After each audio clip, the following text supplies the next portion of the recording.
अब इस video lecture में हम लोग देखेंगे इंस्ट्रक्शन फॉर्मेट पे क्वेश्चन आता है। ठीक है, बेसिकली एक प्रोग्राम लिखने के लिए आता है। तो ये असेंबली लैंग्वेज का प्रोग्राम कुछ इस तरह से आता है। ये जो प्रोग्राम आता है आपका, ठीक है, ये क्वेश्चन इस तरह से आता है and this is a very very important question. ये एग्जाम में आपको देख मिलेगा ही मिलेगा इस तरह का। ठीक है, ये प्रोग्राम लिखने के लिए आता है, राइट अ प्रोग्राम करके। अब यहाँ पे अर्थमेटिक स्टेटमेंट कुछ भी हो सकती है, जैसे ये दिया है मैंने, सोल्यूशन होगा। सोल्यूशन में हम क्या करते हैं, सबसे पहले हम थ्री एड्रेस से स्टार्ट करेंगे। थ्री एड्रेस से इसको स्टार्ट करेंगे। ठीक है, थ्री एड्रेस, जैसे हमने देखा था कि जो हमारे जो इंस्ट्रक्शंस फॉर्मेट होता है वो थ्री एड्रेस भी हो सकता है, टू एड्रेस भी हो सकता है। यानी जो एड्रेस फील्ड होती है इंस्ट्रक्शन की, वो थ्री एड्रेस की हो सकती है, टू एड्रेस की हो सकती है, वन एड्रेस की और जीरो एड्रेस। थ्री एड्रेस और टू एड्रेस की कब होती है, जब जनरल रजिस्टर ऑर्गेनाइजेशन होता है। वन एड्रेस की कब होती है, जब आपका एक्यूमुलेटर ऑर्गेनाइजेशंस होती है। और जीरो एड्रेस कब होती है, जब आपका स्टैक ऑर्गेनाइजेशन। थ्री एड्रेस के लिए हम इसको लिखेंगे। अगर हम इसको करेंगे तो थ्री एड्रेस में हम कितने एड्रेस यूज़ कर सकते हैं, तीन एड्रेस यूज़ कर सकते हैं। एक्स इक्वल टू हमें एक्सप्रेशन दे रखी है, तो इसको थ्री एड्रेस से करना है। तो थ्री एड्रेस में सबसे पहले आप इसको सॉल्व करने के लिए क्या करते हैं, इसमें एस सॉल्व करने के लिए मीन्स प्रोग्राम असेंबली में लिखने के लिए हम अगेन यहाँ पे बॉन्ड मास का यूज करते हैं। सबसे पहले क्या होगा, ब्रैकेट सॉल्व होगा, देन उसके ऊपर जो भी ऑपरेशंस हैं वो होगा ब्रैकेट के अंदर। देन ब्रैकेट जब ओपन होगा तो फिर क्या होगा, जो बाहर जो ऑपरेशंस हैं, जैसे मल्टीप्लाई है तो देन मल्टीप्लाई होगा। तो सबसे पहले ब्रैकेट सॉल्व होंगे, तो ब्रैकेट के लिए हम लिखेंगे यहाँ पे प्रोग्राम। तो थ्री एड्रेस में हम कैसे लिख सकते हैं, सबसे पहले देखिए क्या हो रहा है, ए प्लस, अगर हम इस ब्रैकेट को सॉल्व करें तो सबसे पहले ए प्लस बी का ऐड हो रहा है, तो हम यहाँ लिखेंगे ऐड। अब यहाँ पे जो ए बी सी डी हैं ये मेमोरी एड्रेसेस होते हैं, ये मेमोरी के एड्रेसेस होते हैं। ठीक है, तो हम क्या कर सकते हैं, ऐड कर सकते हैं ए मेमोरी एड्रेस ऑफ ए में जो डेटा पड़ा हुआ है और बी में जो डेटा पड़ा है। तीन एड्रेस यूज कर सकते हैं, यानी दो एड्रेस तो हमने यूज कर लिए। दो एड्रेस कौन कौन सी यूज किया हमने, मेमोरी एड्रेस ऑफ ए हमने यूज कर लिया, memory address of a, memory address of a, और उसको उस पर जो वैल्यू पड़ी है उसको हमने ऐड कर लिया मेमोरी एड्रेस ऑफ बी के साथ। ठीक है, और जो रिजल्ट है, रिजल्ट हमने कहाँ रख दिया, रिजल्ट रख दिया कहाँ पे, सपोज कहाँ पे, रजिस्टर R1 पे। एक और एड्रेस ले सकते हैं, तो हम एक R1 रजिस्टर ले लेंगे जहाँ पे इसके रजिस्टर को स्टोर कर लेंगे। तो रजिस्टर तो रिजल्ट हमने कहाँ पे स्टोर कर लिया, R1 के ऊपर। तो ये तो हो गया ए प्लस बी के लिए। ठीक है, इसी तरह से अब सी प्लस डी को हम करेंगे थ्री एड्रेस से, तो हम अगेन लिखेंगे ऐड। अब इसके लिए रजिस्टर हम क्या करना है, सी और डी की वैल्यू को, मेमोरी एड्रेस ऑफ सी और डी में जो वैल्यू है उसको प्लस करना है, उसको हम एक दूसरे रजिस्टर R2 में हम क्या कर लेंगे, उसको स्टोर कर लेंगे। तो यहाँ पे इसका मीनिंग क्या हो जाएगा, मेमोरी एड्रेस ऑफ ए की जगह क्या हो जाएगा, सी हो जाएगा। मेमोरी एड्रेस ऑफ बी की जगह क्या कर लिया हमने, डी को में जो थी दोनों की वैल्यू को ऐड किया, और अब कौन सा रजिस्टर में हमने ऐड करके रख लिया, इसको R2 के अंदर ऐड करके रख लिया है। ओके, नाउ अब क्या करना है, मल्टीप्लाई करना है। तो मल्टीप्लाई करने के लिए हम क्या लिखेंगे, मल्टीप्लाई के लिए हम जो इंस्ट्रक्शंस लिखते हैं MUL, ठीक है, मल लिखेंगे। किस किस की वैल्यू, ए प्लस बी की वैल्यू R1 के अंदर पड़ी है, सी प्लस डी की वैल्यू R2 के अंदर पड़ी है, तो R1 और R2 को मल्टीप्लाई कर लें, लेकिन तीन एड्रेस में हमें करना है। तो हम करेंगे R1 को मल्टीप्लाई कर लेंगे R2 के साथ, और उसकी वैल्यू को एक किसी रजिस्टर में स्टोर करा लेंगे, थर्ड रजिस्टर में। सपोज थर्ड रजिस्टर एक और ले लिया हमने R3 रजिस्टर में हमने इसकी वैल्यू को स्टोर कर लिया। तो यहाँ पे हमने किया क्या, ठीक है, बताने के लिए इस तरह से यहाँ पे हम सेमी कॉलन लगा सकते, ठीक है, ये सेमी कॉलन लगा लिया और ये सेमी कॉलन लगा लिया। ठीक है, अब इसको हम यहाँ पे इसको बताएंगे हमने किया क्या। ठीक है, दिस इज लाइक कमेंट, ये जो हम कमेंट लिखते हैं वो उसकी तरह से हमने हमें क्या किया, R3 में हमने क्या किया, R3 रजिस्टर लिया, उसके अंदर क्या किया, R1 और R2 की वैल्यू क्या मल्टीप्लाई रख दिया, यानी R1 रजिस्टर में जो डेटा था उसको मल्टीप्लाई किया किसके साथ, R2 के साथ, और रिजल्ट को कहाँ स्टोर कर लिया, R3 के अंदर। So this is the three address. ठीक है, ये तीन एड्रेस का हो गया। ओके, अब हम इसी को हम किससे करेंगे, टू एड्रेस से। ठीक है, two address is again general register organisation, two address को यूज करके इसको सॉल्व करेंगे। तो टू एड्रेस को यूज करके सॉल्व करेंगे। ठीक है, तो अगेन हम यहाँ पे किसको सॉल्व करना है, प्रोग्राम को लिख लेंगे, जो एक्सप्रेशन दी है उसको फिर से लिख लेंगे, एक्स इक्वल लिख लिया। फिर अब इसको टू एड्रेस से करना है, तो टू एड्रेस में क्या होता है, हम केवल दो एड्रेस को यूज कर सकते हैं। सॉल्व ऐसे ही करेंगे, पहले ब्रैकेट सॉल्व करेंगे, ब्रैकेट सॉल्व करने के बाद जो ऑपरेशन होगा वो ऑपरेशन करेंगे। तो अगेन अच्छा, इसमें क्या करना था हमें, इसकी वैल्यू को अल्टीमेटली जो रिजल्ट आएगा R3 को कहाँ भेजना था, एक्स में भेजना था। तो ये और हम कर लेंगे यहाँ पे, ये R3 में ना भेज के इसके रिजल्ट को हम कहाँ भेजेंगे, X में भेजेंगे, ठीक है। तो हमें यहाँ पे कहाँ पे भेजना था इसका रिजल्ट, X में। तो X क्या है, मेमोरी एड्रेस है, ठीक है। इसको सही कर लेते हैं। जो हमारा ये R3 ना होके इस जगह पे क्या होगा, R3 की जगह X होगा, ठीक है। क्योंकि रिजल्ट हमें कहाँ भेजना था, X में भेजना था। तो इसकी जगह हम क्या यूज कर लेंगे, X को यूज कर लेंगे, मेमोरी एड्रेस ऑफ X को यूज कर लेंगे। यहाँ पे हमारा X यूज हो जाएगा, ठीक है।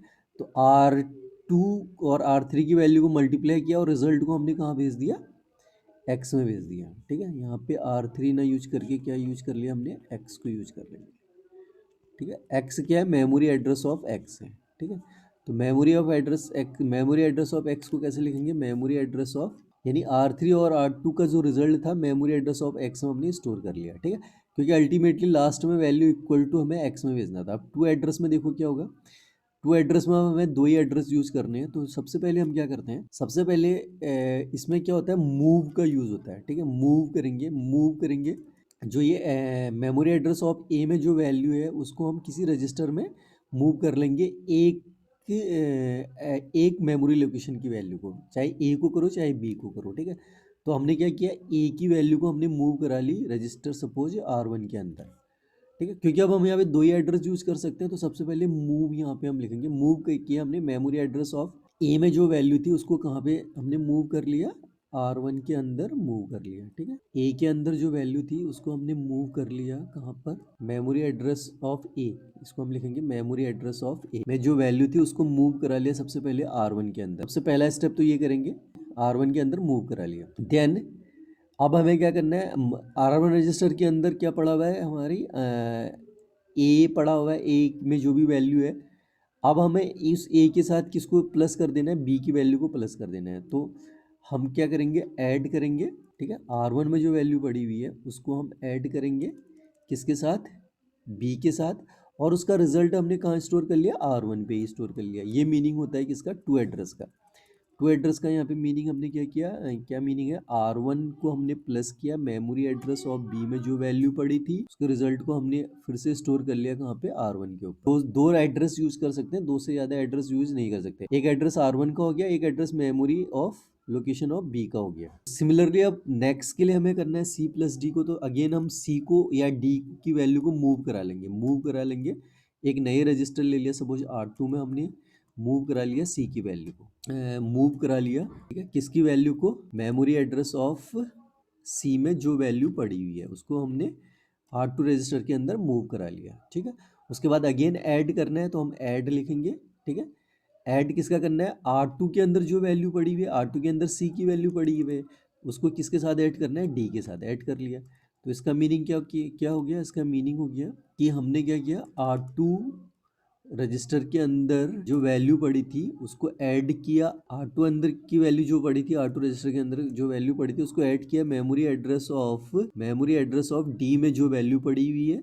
और उसका रिजल्ट फिर हमने कहाँ रख लिया, R2 के अंदर रख लिया, R2 रजिस्टर के अंदर, ठीक है। देखिए दो दो एड्रेस यूज हो रहे हैं। उसके बाद क्या करना है, मल्टीप्लाई करना है। तो मल्टीप्लाई कर लेंगे, मल्टीप्लाई के लिए MUL मल लिखेंगे, ठीक है। R1 और R2 के अंदर वैल्यूज पड़ी हुई है, A प्लस बी R1 के अंदर पड़ा हुआ है, C प्लस डी R2 के अंदर पड़ा हुआ है। तो हम क्या करेंगे, R1 R2, इसका मतलब क्या हुआ, R1 R2 की वैल्यू मल्टीप्लाई हुई और रिजल्ट कहाँ रख दिया, R1 के अंदर, R1। और यहाँ पे क्या हुआ, R1 मल्टीप्लाई बाई R2 हुआ और रिजल्ट हमने कहाँ रख दिया, R1 के अंदर रख दिया। ये मीनिंग है, ठीक है। अब लास्ट में हमें रिजल्ट कहाँ भेजना है, X में। तो अगेन हमें यहाँ से मेमोरी में भेजना है, तब भी हम मूव करते हैं, ठीक है। तो हम लिखेंगे मूव, कहाँ से भेजना, R1 में पड़ा हुआ है, मेमोरी एड्रेस ऑफ X में भेजना है, कहाँ से, R1 से, ठीक है। तो यहाँ पे हमने क्या किया, मेमोरी एड्रेस ऑफ X में अल्टीमेटली हमने रिजल्ट भेज दिया, मेमोरी एड्रेस ऑफ X में हमने रिजल्ट भेज दिया कहाँ से, R1 से, ठीक है। लास्ट में हमें कहाँ भेजना है, X में भेजना है। तो so this is the two address, ये टू एड्रेस से हो गया, ठीक है। अब हम देखते हैं वन एड्रेस से कैसे करते हैं, ठीक है। इसी को हम वन एड्रेस में क्या होता है, एक्यूमुलेटर होता है। एक्यूमुलेटर में क्या यूज होता है, एक लोड होता है, ठीक है, और स्टोर करते हैं। मेमोरी से लाने के लिए लोड करते हैं और मेमोरी में ले जाने के लिए स्टोर करते हैं, ठीक है। अब वन एड्रेस में हम केवल एक एड्रेस यूज करते हैं एक्यूमुलेटर में। एक एड्रेस इम्प्लिसिटली एक्यूमुलेटर का होता है, एक एड्रेस हम मेमोरी से लेते हैं। तो ये A B C D ये मेमोरी के एड्रेस है। सबसे पहले मेमोरी एड्रेस ऑफ ए में जो वैल्यू पड़ी है उसको एक्यूमुलेटर में लेके आएंगे हम, ठीक है। तो उसके लिए लेके आने के लिए हम क्या यूज करते हैं, लोड का यूज करते हैं, ठीक है। लोड किसको, हमने ए को, ठीक है। इसका क्या मीनिंग हुआ, इसका मीनिंग हुआ ए मेमोरी एड्रेस ऑफ ए में जो भी पड़ा हुआ था, मेमोरी एड्रेस ऑफ ए में जो भी पड़ा हुआ था उसको हमने लोड कर लिया एक्यूमुलेटर रजिस्टर के अंदर, ठीक है। एक्यूमुलेटर क्या है हमारा, एक इम्प्लिसिटली ये का जो एड्रेस होता है वो बाय डिफॉल्ट एड्रेस होता है, इम्प्लिसिट एड्रेस होता है, ठीक है। अलग से हमें एड्रेस देने की जरूरत नहीं पड़ती, हमें केवल एक एड्रेस देने की जरूरत पड़ती है। दूसरा एड्रेस हमारा एक्यूमुलेटर का एड्रेस होता है जो इम्प्लिसिटली यूज होता है, ठीक है। तो मेमोरी एड्रेस ऑफ लोड क्या करता है, लोड क्या करता है, मेमोरी से एक्यूमुलेटर रजिस्टर के अंदर डेटा को लेके आता है। तो मेमोरी एड्रेस ऑफ ए में जो भी डेटा पड़ा था उसको ए सी के अंदर ले आए। अब हमें क्या करना है, जो एक्यूमुलेटर में जो डेटा पड़ा है उसको मेमोरी एड्रेस ऑफ बी में जो डेटा पड़ा है उसके साथ ऐड कर देना है। तो हम ऐड कर देंगे बी को, ठीक है। तो इट मीन्स क्या हुआ, एक्यूमुलेटर के अंदर जो डेटा पड़ा था, ठीक है, एसी के अंदर क्या पड़ा था, ए पड़ा था, ठीक है। एसी के अंदर ए पड़ा था, ठीक है। एसी के अंदर जो भी डेटा पड़ा था उसको हमने ऐड कर दिया मेमोरी एड्रेस ऑफ बी में जो भी डेटा, और उसका जो रिजल्ट है, रिजल्ट हमने कहाँ रख दिया, अगेन फिर रिजल्ट कहाँ चला जाता है, एसी के अंदर, क्योंकि ये क्या करता है, रिजल्ट को फिर से एक्यूमुलेटर के अंदर ही सेव कराता है। तो अब तो गया, तो एसी के अंदर ए प्लस बी की वैल्यू पड़ गई, हो गई, ठीक है। अब हमें सी प्लस डी करना है, तो अगेन हमें सी को एक्यूमुलेटर के अंदर लेके आना पड़ेगा। जो भी ऑपरेशन होगा एक्यूमुलेटर के साथ होगा, जो भी एएलयू ऑपरेशन करेगा एक्यूमुलेटर के साथ, यानी एक ऑपरेंड हमारा एएलयू के अंदर होना चाहिए। तो ए सी को हमें लाना पड़ेगा। तो अब लेकिन एक्यूमुलेटर तो एक ही एक्यूमुलेटर रजिस्टर होता है जिसमें कि ये वैल्यू पड़ी हुई है ए प्लस बी। तो हमें क्या करना पड़ेगा, इस वैल्यू को हमें मेमोरी में किसी टेम्पोररी लोकेशन पे सेंड करना पड़ेगा, ठीक है। तो उसके लिए हम क्या करते हैं, स्टोर करते हैं, ठीक है। स्टोर कर देंगे किसको, किसकी वैल्यू को, स्टोर कर देंगे एक्यूमुलेटर की वैल्यू को किसी टेम्पोररी रजिस्टर में, सपोज टेम्पोररी रजिस्टर, ठीक है। तो हमने क्या किया, एक्यूमुलेटर में जो वैल्यू पड़ी थी उसको स्टोर कर दिया मेमोरी एड्रेस ऑफ एक टेम्पोररी लोकेशन हमने मेमोरी का ले लिया, ठीक है, वहाँ पे उसको स्टोर कर दिया, ठीक है। अब एक्यूमुलेटर खाली हो गया हमारा। तो अब क्या कर सकते हैं, इसके अंदर लोड कर सकते हैं किसको, डी को, सी को, पहले सी या डी में से किसी को भी लोड करा लेंगे। सपोज सी को हमने लोड करा लिया, अगेन वही मेमोरी एड्रेस ऑफ सी में जो डेटा पड़ा था, मेमोरी एड्रेस ऑफ सी में जो डेटा पड़ा था, ठीक है, उसको हमने क्या किया, ए सी के अंदर लोड करा लिया, ठीक है।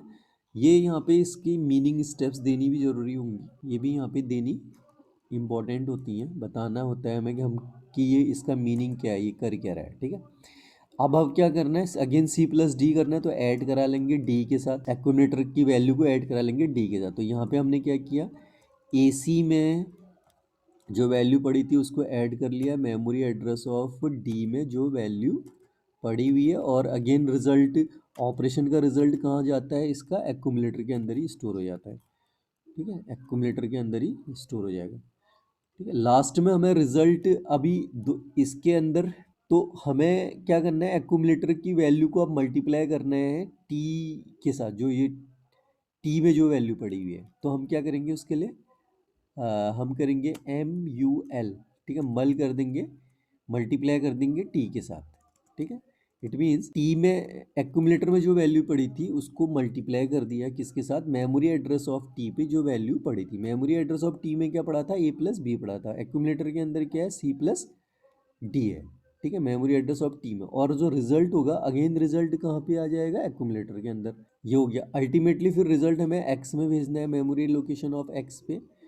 तो फिर भेजने के लिए हम क्या करेंगे, स्टोर, ठीक है, मेमोरी में भेजने के लिए हम क्या करते हैं, स्टोर। तो स्टोर करा लेंगे इसकी वैल्यू को कहाँ पे, एक्स पे, ठीक है। इट मीन्स हमने क्या किया, एसी में जो वैल्यू पड़ी थी, एक्यूमुलेटर रजिस्टर में जो वैल्यू पड़ी थी उसको हमने कहाँ पे स्टोर करा लिया, मेमोरी लोकेशन ऑफ एक्स पे स्टोर कर लिया, ठीक है। तो इस तरीके से ये हो गया हमारा वन एड्रेस से किस तरह से इस प्रोग्राम को लिखेंगे, ठीक है। लास्ट है जीरो एड्रेस से कैसे करेंगे। जीरो एड्रेस किसके लिए होता है, स्टैक ऑर्गेनाइजेशन के लिए होता है, जिसमें हम पुश और पॉप के लिए केवल एड्रेस देते हैं, बाकी जो ऐड है, मल्टीप्लाई है, उसके लिए हम कोई भी एड्रेस यूज़ नहीं करते, जीरो एड्रेस यूज़। इसको हम जो इक्वेशंस दे रखी है इसको हम आरपीएन में कन्वर्ट करते हैं, RPN that is called reverse polish notation, और इसको हम कहते हैं पोस्ट फिक्स। पोस्ट फिक्स में कन्वर्ट करने के लिए इस एक्सप्रेशन को हम इस तरह से लिखेंगे, एक्स इक्वल टू ठीक है। पोस्ट फिक्स क्या होगा इसका, सबसे पहले अगर हम बात करें किसकी, ब्रैकेट को सॉल्व करेंगे पोस्ट फिक्स में भी, पहले क्या होगा A B plus, postfix में क्या होता है, जो बीच का ऑपरेटर है दो इन जो ऑपरेंड है ए और बी उसके आगे चला जाता है। ठीक है, तो ए प्लस बी जो ऑपरेटर है प्लस आगे चला जाएगा, पोस्ट फिक्स यानी पोस्ट आगे चला जाएगा। ठीक है, फिर multiply, then C plus D, C plus D का क्या हो जाएगा, सी डी प्लस हो जाएगा। ठीक है, तो पहले ब्रैकेट सॉल्व कर लिए दोनों, देन मल्टीप्लाई करेंगे। अब मल्टीप्लाई में क्या होगा, x equal to A B plus C D plus, और मल्टीप्लाई क्या होगा जाएगा, सबसे आगे चला जाएगा। ठीक है, ये मल्टीप्लाई हो जाएगा। उसके बाद हमें इक्वल टू को सॉल्व करेंगे तो ये हो जाएगा X A B plus C D plus multiply equal to. ठीक है, तो ये पूरा हमारा पोस्ट फिक्स में कन्वर्ट हो गया। अब क्या करेंगे, एक एक वैल्यू को पुश करते जाएंगे। ठीक है, सबसे पहले क्या करेंगे, पुश होगा क्या, एक्स की वैल्यू पुश होगी। टॉप ऑफ द स्टैक किसको पॉइंट करेगा, एक्स को पॉइंट करेगा। ठीक है, टॉप ऑफ द स्टैक में एक्स होगा अभी। ठीक है, उसके बाद क्या करेंगे, पुश ए को करेंगे।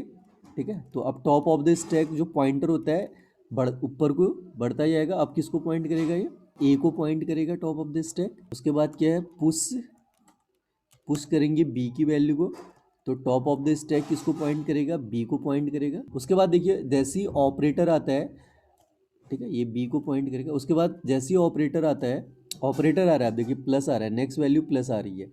तो यहाँ पे क्या होता है, जैसे ही ऑपरेटर आता है ये तो शुरू ऊपर के दो जो ऑपरेंड है ये पॉप होते हैं और उनके ऊपर ये ऑपरेशन परफॉर्म होता है, प्लस का ऑपरेशन परफॉर्म होगा।